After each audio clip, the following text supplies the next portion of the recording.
చాలామంది యూట్యూబ్లో వీడియోస్ చూసి ఇదంతా ఫేక్, ఇక్కడ ఏమి ఉండదు అని మాట్లాడే వాళ్ళు ఉంటారు. ఈవెన్ పేరెంట్స్కైనా సరే ఆ భరోసా కనిపించదు. అటువంటి వాళ్ళకి ఏం చెప్తావు?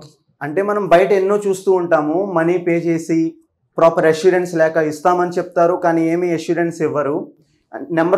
నెంబర్ ఆఫ్ ఇన్స్టిట్యూట్స్ ఉన్నవి అలా హైదరాబాద్లో కానీ బెంగళూరులో కానీ ఇలా చాలా ఉన్నాయి. కానీ ఇక్కడ ఏంటంటే మీకు అష్యూరిటీ మీకు ఎప్పుడూ ఉంటూనే ఉంటుంది. 1 year వరకు మీకు వాళ్ళు గ్యారంటీ ఇస్తారు.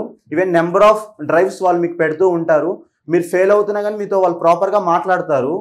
ఏం జరుగుతుంది, మీరు ఎక్కడ ఫెయిల్ అవుతున్నారు, మీరు ఎందుకు ఇలా వెనకబడుతున్నారు, మళ్ళీ మనం వచ్చి వినడానికి అవకాశాలు కూడా ఇక్కడ ఉంటాయి. ఈవెన్ మనకేమన్నా ఐడియాస్ వచ్చినా, మనం ఏమన్నా అంటే మనకున్న నాలెడ్జ్తో మనం ముందుకు వెళ్ళాలనుకుంటే వీళ్ళు మనకి హెల్ప్ చేస్తూ ఉంటారు. మన ఐడియాస్కి వీళ్ళు షేర్ చేసినప్పుడు వీళ్ళు ఇంకా హెల్ప్ చేసి మన ఐడియాస్ని either it might be ads or anything. కాబట్టి ఫేక్ అనేది కాకుండా ఎప్పుడైతే మీరు దీన్ని విజిట్ చేసి చెక్ లిస్ట్ పెట్టుకొని ఇక్కడ ఏం జరుగుతుంది, పిల్లలు ఎలా ఉన్నారు, డ్రైవ్స్ ఎన్ని వస్తున్నాయి, ఈవెన్ ప్రాపర్ రెసిషన్ అని అనుకున్నా సరే కానీ ఎక్కువ డ్రైవ్స్ అవైలబుల్గా ఉంటాయి. ఇక్కడ మనకి నెంబర్ ఆఫ్ ఛాన్సెస్ ఉంటాయి.